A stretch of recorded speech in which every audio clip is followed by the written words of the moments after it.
Welcome back, everybody, to America's Finest Sports. Today, we're going to be talking about college football, going over a couple of the week one talking points, and then we're going to be highlighting some of the best games in week two of the college football season. Going to be going over three different games in this one.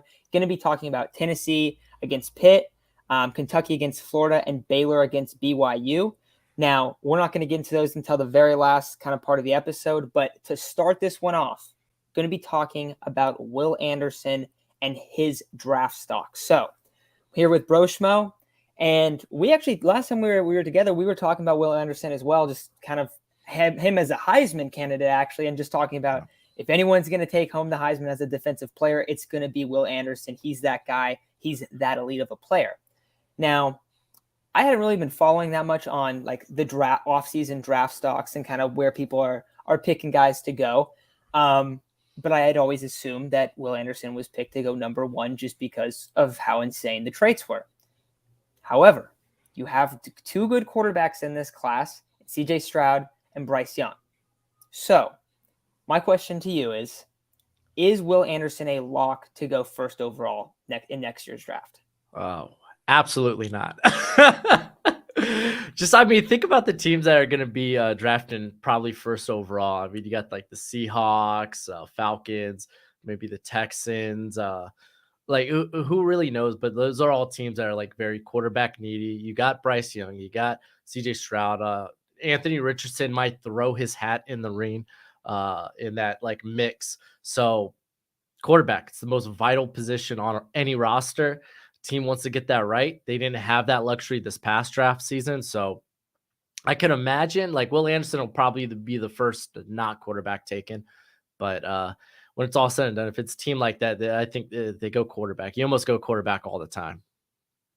Yeah, and we definitely do see that. And that's why I think that's whenever there's, okay, this is the best defensive player, this is the best wide receiver, whatever the position really is, very often quarterbacks get overdrafted. Very often we see, okay, this guy gets taken over this stud. So-and-so, he went number 6, and then at number 11, or guys like Derwin James have fallen in the past. And I bring him up just because he falls so far to 15. I don't think Will Anderson's going to probably fall outside of the top 3. I would say maybe that's the lock. Yeah, I would say so. But I find it really interesting because all of a sudden in the NFL, you're right, quarterback is the most important position in the sport and probably all of sports. However, recently, we've seen an influx of a lot of quarterback talent coming to the NFL where if you look around the league, you're like, okay, there's a lot of mediocre quarterbacks that are playing for like a bunch of teams. When I was super young and started watching football, there were some trash quarterbacks in the NFL. Like there were some really bad quarterbacks and all those teams basically had no chance. But even like guys that are like kind of ranked, like I would say like 15 to like 25, they're like the game manager types. Like there's just so many options like that in this league. So I find it really interesting just because when you look at quarterback, a lot of things have to work out for a quarterback to hit. We see guys go number 1 all the time and they turn into busts. They're, top 5 quarterbacks. And they end up turning into busts because there's not the coaching staff. They haven't built the team around them, X, Y, and Z. But when you look at the upcoming draft, I think you're right because let's say the Falcons, Texans, or Seahawks are there. They're probably going to go quarterback. There's a couple teams that maybe if they were number 1 would take Will Anderson, like the Bears, the Jets. This is also super early in the season, so we have no idea where these teams are going to land. That's another thing. But I honestly think that sometimes, maybe not sometimes, but in this case, I don't think it would be the worst thing for him to go over one of these guys. Unless a team feels that this quarterback is a slam dunk, it is going to work, because we have seen that if you plug and play an elite edge player on your team, all of a sudden your defense gets that much better. And you don't necessarily have to go after, at least in my opinion, I don't think you have to necessarily go after that super young quarterback in today's game, because if you can build a ridiculous team around someone, look at the Rams last year. They go and they trade for Matthew Stafford, and then all of a sudden they have this 3-year window. Now you could go a different route. You could go the Mahomes-Allen route and try to get a guy like that and build around him. But I just find it really interesting. And I was talking to you a little bit about this before, but this almost reminds me of the NFL draft where the Niners took Bosa at 2 and Kyler Murray went number 1. Now, I think it worked out for both teams. I know a lot of people that hate Kyler. I think Kyler's immensely talented. Now there are some question marks with the Call of Duty, the film, and all that kind of stuff. But I thought it made a lot of sense at the time. Yes, of course, Kyler Murray's going to go number one because they don't have their quarterback. They have Rosen, and then the Niners are going to take. It's going to be an easy take. You're going to go take that guy at 2. But look at where these teams have been over the past few years since those draft picks. Now, granted, the Niners have a much better roster for the most part than the Cardinals, better coaching staff, stuff like that. But the Niners have won through their defense. Jimmy Garoppolo has been terrible for them. Now, you could always kind of go vice versa and say, okay, well, imagine if the Niners were 1 and they took Kyler Murray. How would the Niners have fared in some of those playoff games? So you can kind of look at it both ways, but that's an example where you have 2 teams that I wouldn't say have gone opposite directions, but the Cardinals have been kind of meh since that happened. They have the one playoff game where the Rams absolutely routed them, and that's basically like they just been a team that's had a bunch of late season disasters. So I just find it really interesting if we're going to look back on this one in 5 years and go, and I think you're right. I don't think he's a lock to go 1, but if we look back and go, wow, I can't believe, the Seahawks didn't take Will Anderson and took Stroud or Bryce Young at 1 with nothing to work with. Like that was a foolish move because he had nothing to work with there. So I'm intrigued. I don't know. What do you kind of think of that comp in the draft? I like the comp for Bryce Young because he too is small. Honestly, that's as big as knock is his size. But at the end of the day, teams are always going to be chasing the dragon, man. They're going to be looking for that quarterback. They're going to be hoping they get the next Herbert, Burrow, Mahomes, maybe a less handsy Deshaun Watson. So.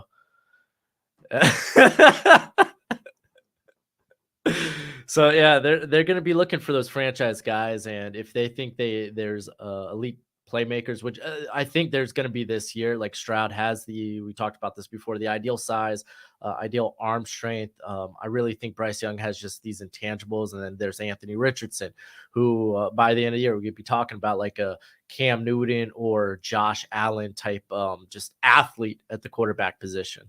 So. I really do see like whoever's picking first, maybe even second. They try to chase that quarterback position. Yeah, that'd be kind of crazy if Will Anderson went to 3, just because like you see the talent, you see like, oh my god, this guy's he's it feels like, I don't know. For me, I feel like more often than not, I feel like if I'm looking at like a star edge prospect compared to like a star quarterback prospect, I just feel like the star edge prospect hits more often than the star quarterback prospect. And like we've seen a lot of teams too lately that have been not very aggressive. Like I feel like the Colts are a prime example in the draft where like they're not trying to be aggressive. They're not trying to hit the home run picks, but they just go, okay, we're going to take talent where it falls and we're going to hit double after double after double. We're going to keep going for that. We're not going for the home run. And it's worked. I mean, they've consistently built up their roster. They also haven't been picking high, so they haven't really had an opportunity to land like crazy talented guys. But it's just so interesting how, different draft philosophies work and how different teams are, okay, I'm going to build around this star defensive player. Or I'm going to go take the quarterback early. We brought up a few of these teams that are pretty bad that could be drafting Stroud or Young early on. I'm worried that whoever takes them, it's going to look like a Trevor Lawrence or a Justin Fields situation. And I think even Fields is better because last year, like I was so shocked that the Bears took Fields just because it's like, you guys are a year away from like blowing it up and then starting the rebuild. Why would you want your quarterback like a year ahead of that? And now all of a sudden we look at the offense and we go, well, Justin Fields has absolutely nothing to work with. His O-line is terrible. His best receiver is Mooney. His second best is probably Cole Kmet at the tight end spot. Like, it just gets tough for some of these guys. So I find it really interesting. Now, of course, we are far away from the NFL draft, but it's going to be exciting to see where Will Anderson lands and if he doesn't end up going before all these quarterbacks, just because that you're right, it rarely happens. So I'm with you. I don't think it's a lock, but I really wonder if this is something where we look back and go, man, what these teams screwed up on this one. I mean, he's immensely talented. Like he's got a rare bend at there, and he's proven the production's been insane the last 2 years. And Yeah, I mean, we were saying the same things about Chase Young coming out. I know injuries have played a big part of that last like year and a half, but yeah, regardless, it's a roll of the dice. You know, you can never predict injuries. You always got to think about your environment, where your team's at. Like you brought up, like Justin Fields, I thought that was a great pick, regardless. But this offseason, they bring in a defensive minded coach like Eberflus, and who would have thought that he wants to get the defense up to snuff before actually addressing the playmakers and the offensive line for the Bears? I mean, they're going to be in a great cap situation next season, but by then, what, you're going into year 3 of or would it be year 3 of Justin Fields? So it's like by then you'd hope to at least know if that's the guy. I don't think we're going to be able to tell this year unless he has a bomb year. It's like, oh man, he did this despite. But if it has another meh season, it's like you're going into year 3 still questioning, and that's just a sucky position to be in, Yeah, like a 100%. Dolphins fan. No, and the thing is, I love Justin Fields. I thought Justin Fields was an amazing prospect. I thought he's like I would have like the Niners were at 3, and I liked Lance more, but I was like, okay, they were taking Fields. I'd have been like, yeah, great pick. That's perfect, you know. And it's the same thing where like now I think that potentially, like you're saying, say he has a pretty meh year, and everyone's like, oh look, Justin Fields is a bust. Where it's like, is it really Fields or is it the situation? And that's what I think happens with a lot of quarterbacks, especially where, and that's the thing with Edge. It's like, okay, I don't think anyone's looking at Will Anderson going, well, let's say he's not good, right? Let's just put that out there. No one's going to look and go, well, it was that defensive system, it was those guys around him. No, he's going to go and he's going to go win one-on-ones. That's what it's going to be about. It's going to be about him getting sacks, him racking up the pressures and stuff like that. It's just so much different from a quarterback perspective of like all of the other elements that you can't really control in terms of what's around you, where whoever drafts Will Anderson, their defense might suck, but that doesn't mean that Will Anderson's not playing well. Those can be very different, where even if a quarterback is playing well, it's kind of perceived that if the offense isn't working, then it's on him almost. And it's not fair to do that, but it does end up happening like overall with a lot of guys. But yeah, so I think that's probably it for Will Anderson. I wanted to talk week 1. This is I guess the only topic for week 1 of college football, but the big game. Notre Dame loses in a game where they kind of had no offense. They didn't turn the ball over, had barely over 250 yards of offense. I wouldn't say it was like the most surprising or like the biggest loss, because there were a couple other, like Utah's loss, where it was just like, oh, wow, like you guys are supposed to be really legit and you just kind of blew it week 1. But this was the best game of the week. Notre Dame loses. They fall from 5th to 8th. First, what's kind of your thought overall in this game? What were your takeaways from the actual game? And then we'll get into a little bit about like kind of the future for Notre Dame. Yeah, I don't think anyone came into this game expecting Notre Dame to win. Like, I don't know why they were ranked 5th overall. Like, to me, that was puzzling. Like, they're a top 25 team.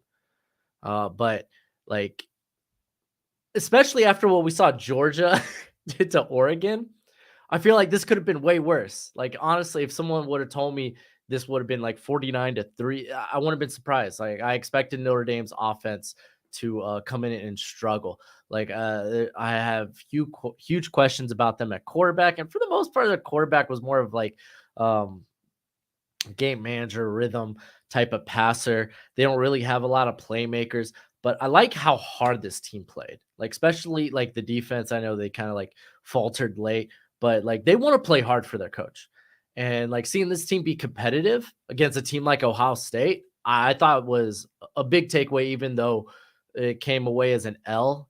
It tells me that this team isn't dead in the water. They have a lot of talent on defense. They were also missing probably their best offensive lineman in Jared Patterson at center that game. So it's like, yeah, you were expected, at least I think the large majority of people expected this team to lose, but I think they came away looking like a much better team than people anticipated. Again, don't know why they were ranked inside the top 5, but I felt good about Notre Dame after this game. I was like, you know what? Not half bad. No, I like that a lot, because I think that it's weird because like whenever a team loses a big matchup like this, they're going to fall in the rankings. But it's also kind of one of those things where you fall in the rankings, but it's like, did they kind of gain something? because the defense, they held the Ohio State offense in check for the most part. I mean, CJ Stroud didn't have a bad game, but he didn't have a good game.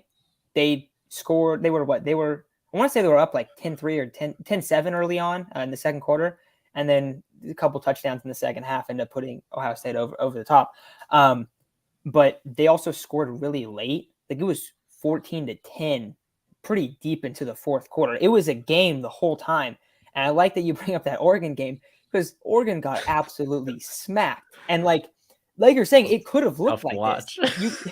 It could have really looked like this where I don't know. I feel like you're completely right though, because I feel like that should be the takeaway of this loss. Now, the big thing is Notre. I feel like, I mean, any team that's ranked, any team that's one of those top end teams playing good competition, I think the goal is always college football playoff, even if it's like way too lofty of expectations. But that's likely what all of the players on Notre Dame feel like. Yep, we're going to be able to go in here. We're going to make the college football playoffs. We're going to go on a run. And I don't want to say that they are eliminated from that, but they have two must-win games down the stretch. Clemson, USC. Now they play them much later in the season, but if they are able to go and make it to the college football playoffs, they basically have to be flawless from here on out. Wouldn't you say? Oh yeah, definitely. Because like you don't play in a conference. You can't have like we won we won the conference title. You don't get to play that card. Especially if it comes to a team like USC who might win the Pac-12. If you could win that one-on-one, then you have that up on them. You don't have that against teams like in the Big 12, which I mean, for all intents and purposes, could be Baylor or Oklahoma. They look like the best teams right now out the gate there in the Big 12. Clemson, another team that's probably going to be vying for the ACC. So like those two are both must win since you don't have a conference. You can't compete for a conference title. You don't have that one thing that says, hey, we did this. Let's be that fourth team in, because let's be real. We're talking about probably Alabama, Georgia, and Ohio State being the three teams. Like Bama and Georgia won't play each other till the SEC championship game.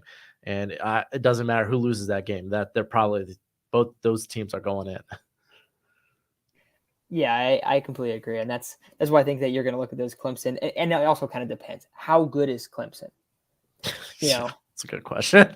how good is USC? Like, but those are still like, it's not like we've determined like, oh yeah, those are going to be super legit big time games. They're also kind of banking on other teams in their schedule to play well, which makes it hard. Like and that's why I think that why the expanded playoffs are like people are so excited about that, because say that you do lose this game and say you lose another game, you still might be able to make it into the playoffs, where the margin for error for every team in college football is so slim, because you just lose a couple games you're not supposed to. And like you said, they were supposed to lose this one. So I don't want to make it seem like I'm saying that, but if you do lose a couple games you're not supposed to, all of a sudden, like you're done. Like you're not going to make it to the playoffs. So it's going to be interesting kind of see how they bounce back, but that's all I got on Notre Dame. Is there anything you want to touch on before we start talking about week 2? No, let's go into week 2. I'm excited All for right. this week. Sweet. So I have 3 games that I think are the best games of the weekend that I think we should be talking about.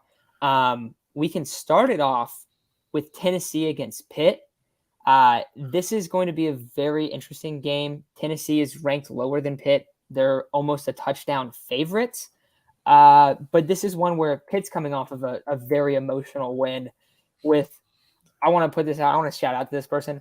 Whoever is the camera angle person for that game on that pick 6 to win it, that was the dopest camera angle I have ever seen of a football stadium, where he's taking it and they start slowly zooming back. Oh, yeah. And you just see him following the blocks, and then you keep zooming back, and then it's just this crowd absolutely erupting. So they had a wild win to start the season.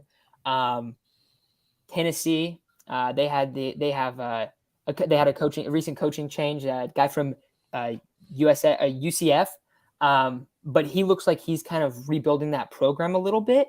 And Tennessee's got a lot of hype heading into this year. So what are you thinking about this game heading into it? I'm thinking I don't like Pittsburgh's offense. I'm not a big fan of Pittsburgh's offense. I thought Keaton Slovis came into that West Virginia game and he looked like, oh man, it's different jersey, same Keenan Slovis we saw the last couple of years. He made a few poor decisions. Honestly, he should have thrown a pick early in the game. Just defender couldn't get his feet down in bounds, and they went in with the mindset, hey, we're gonna focus on the run. We're gonna establish the run. It's gonna be a run heavy just game plan. Basically, keep the ball out of Keenan Slovis's hands, and it's like this is your hot new transfer. Like it shouldn't be like that. Like West Virginia, they just got JT Daniels, and they were like, hey, go sling the ball around, and he did a hell of a good job on that. So, like, I think this offense is real sus, especially with Tennessee, which I think has such an explosive offense with Herdon Hooker, the former Virginia Tech transfer. He looked good. I know it was a cupcake matchup last week, but that was a team that was very good last season. The only thing that could save, I think, Pittsburgh in this matchup is the defense. Their defense was just so hot last week. Like it was just given West Virginia so many problems. Like the defensive line was constantly getting pressure. Secondary, for the most part, did a solid job there. I just don't think their defense is going to be good enough against even one of these you would say middle of the road SEC teams. So I think Tennessee takes this. Yeah, and this is also one where I feel like Pittsburgh's probably not going to really be able to hang with Tennessee's pass rush in this one. And you already talked about kind of the question marks in terms of decision making from Keenan Slovis. And this is one where, like, we see this in football all the time. If your D-line starts eating against a team and a quarterback's kind of known for forcing the football, it can unravel fast. So I think kind of the goal for this one is, Pittsburgh's got to get the ball in the hands of their playmakers. They really want to keep this one close. It's one where, like, it could get out of hand, like you're saying. I could totally see that happening in this matchup, where it's just like, this is a snowball. Like, this is going to get really bad. All of a sudden, you're down by a score. Oh, you're down by 2 scores. Oh no! Now the picks are coming. Now you're going to have to start airing it out. So it really could unravel like that. We also have a comment here. Rodney Hammond, thoughts on him? Who? Oh, the Pittsburgh running back. Okay. Mm-hmm. Dude, he looked really good early on. Like the guy that at least a lot of evaluators thought coming into the game was going to kind of be their main back was Israel.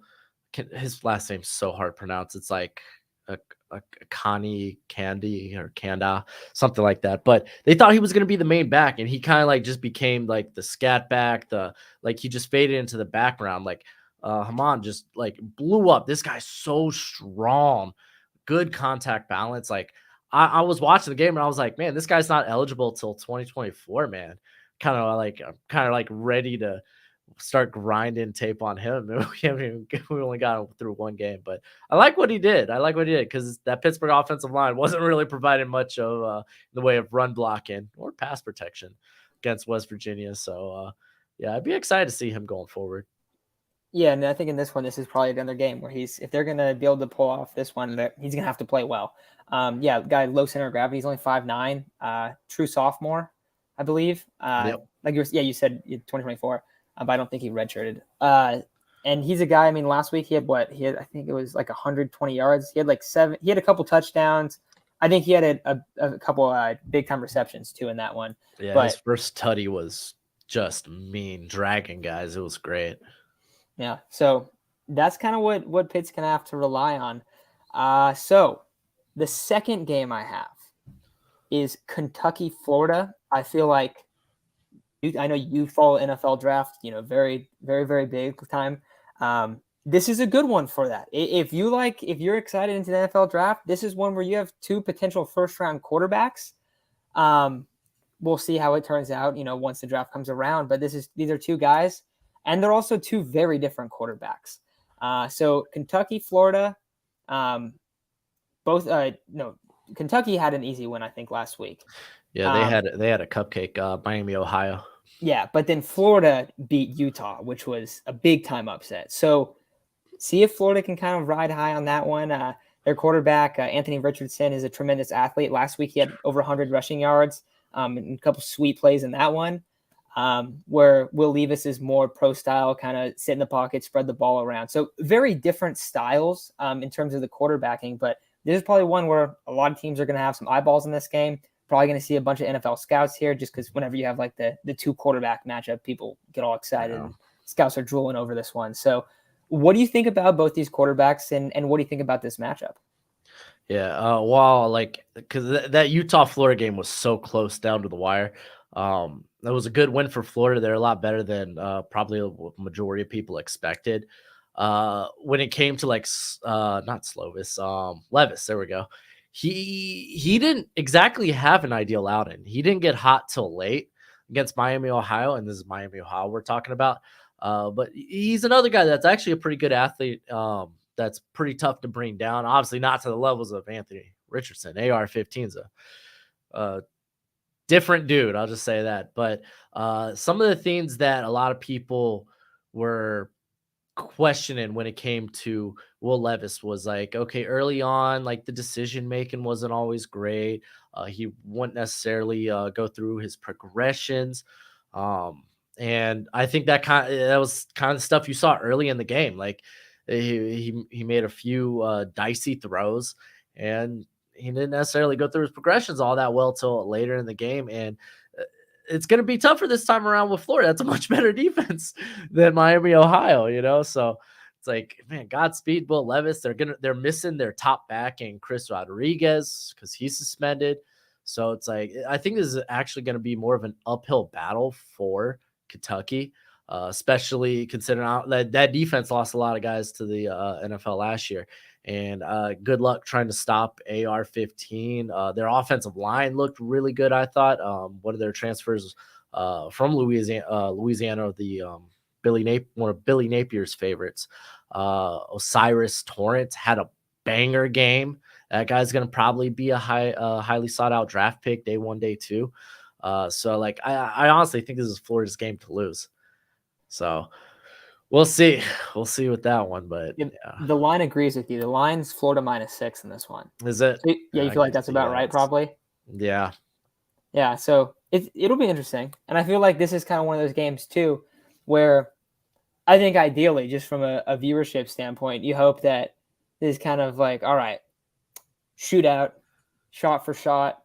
Anthony Richardson, he's making a bunch of plays. Will Levis he's keeping his team in the ball game, and you're saying it's kind of an uphill battle where, and it's supposed to be an uphill battle, but for Kentucky, if they could somehow pull this off, he's a guy Levis is a guy that's thought of to potentially be going top 10. This could be a little bit of a stock booster.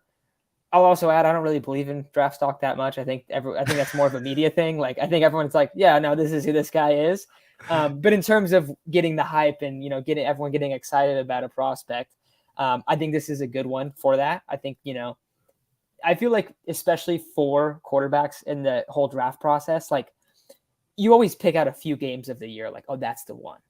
This is the one that put this guy on the map, even though it's like, no, dude, everyone knew who this guy was. But it could kind of have that feeling of it. So I'll be watching this one. I hope it's like that. I hope we get to see a bunch of sweet plays from the quarterbacks where you're looking like, oh shoot, dude, whoever gets one of these guys, man, you're gonna be happy come draft day. So that's probably all I got on that one though. So I got one more game, final game of the weekend that I think is a great matchup. I find this one really interesting just because it's Baylor-BYU. Baylor's ranked 9th and BYU is ranked 21st. However, BYU has a line -3, which I was just surprised because we've seen how good Baylor's been lately. This is also they're the favorites. BYU is a favorites -3. I didn't think I was going to see that, and I was like, oh, wait a second, this is weird. So yeah, BYU is favored in this one, even though they're might be better on that game now. You're better on that game. I might be.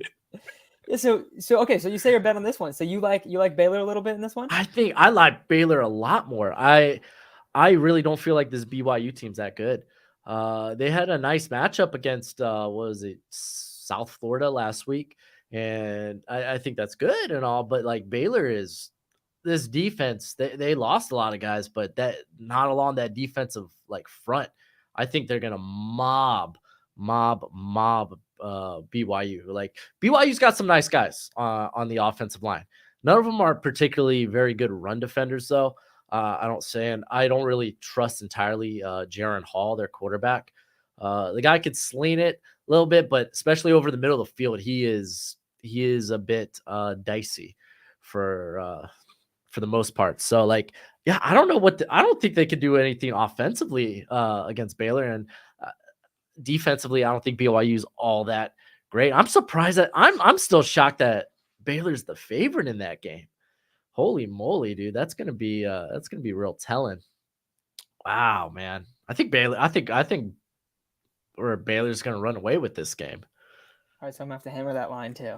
Yeah, I know, right? You said that. I was like, oh, I know what I'm putting in my parlay this week. Yeah, see, I was just thrown off because I'm like, okay, one of these teams is ranked in the top 10, kind of been really good lately. Another one is BYU, and I know a lot of people really like BYU, and they're supposed to be a team that's probably I would feel like they're a team that most people think is or are heading into the season that is going to have an improvement this year from last season.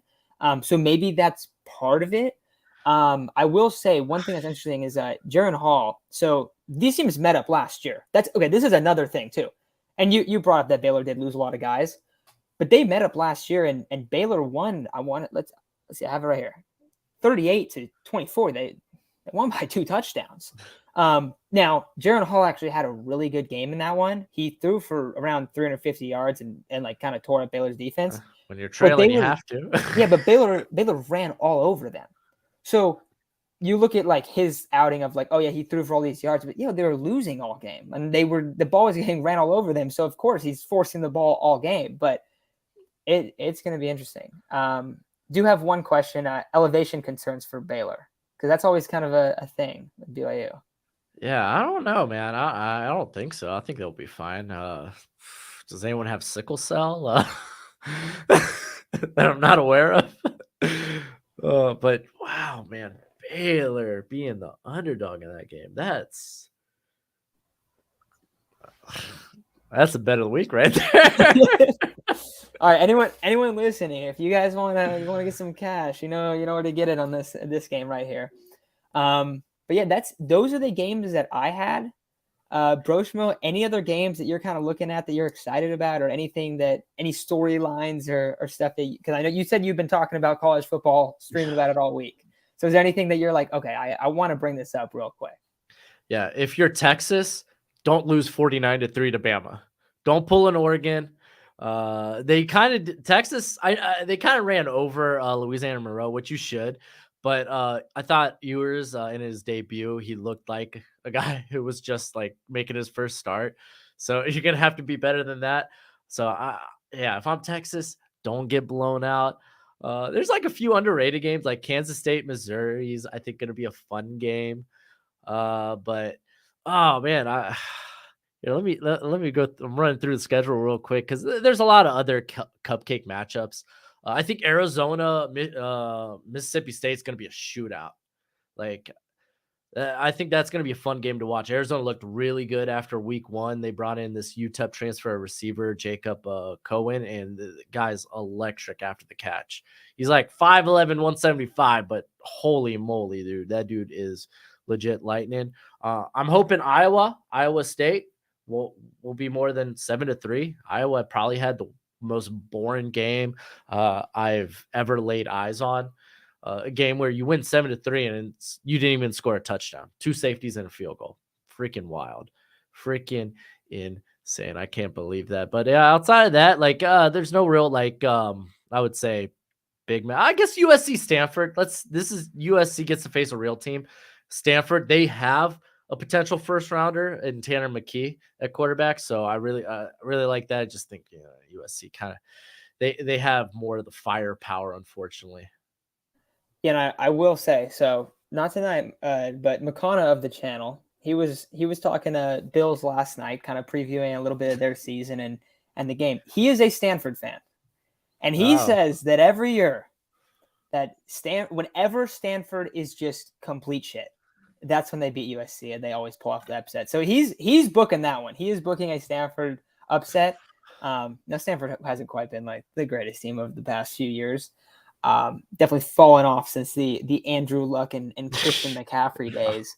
But he's all in on it. He says it happens every year, so he liked that one as a potential Oh upset. man, we'll see, man. This is a different USC team. New Yeah, that's what coach, new quarterback, Jordan Addison. Even the defense looked scary. 3 pick sixes against Rice.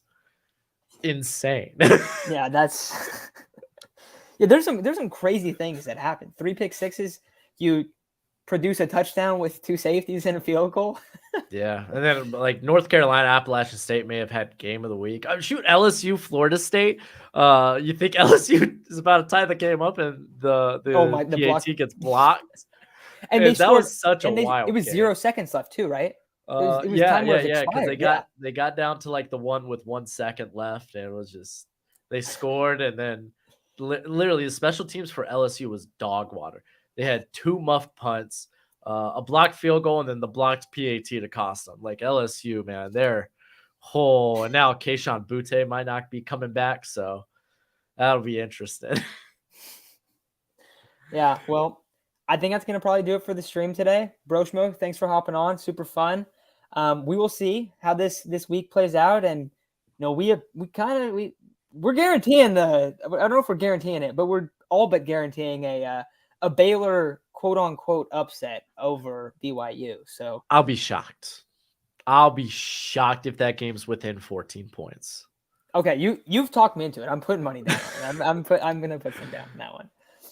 But yeah, all right, everyone. Thanks for hopping on. We will be going live not tomorrow, but next week. We'll be going live Monday through Thursday. So we will see you guys then. Broshmo, I'm not quite sure when next time we'll be talking football, but we're talking a lot of football on this channel. We're talking NFL, fantasy, college ball, also NBA and MLB as well. So you guys are looking to follow a lot of sports, and if you're big football fans, great channel, like and subscribe. But that's gonna do it for this episode. We will talk to you guys very soon. And I'm betting on the Rams, even though I'm a Niners fan. So I guess go Rams tonight. But yeah, thanks for hopping on, guys. And we'll talk to you all very soon.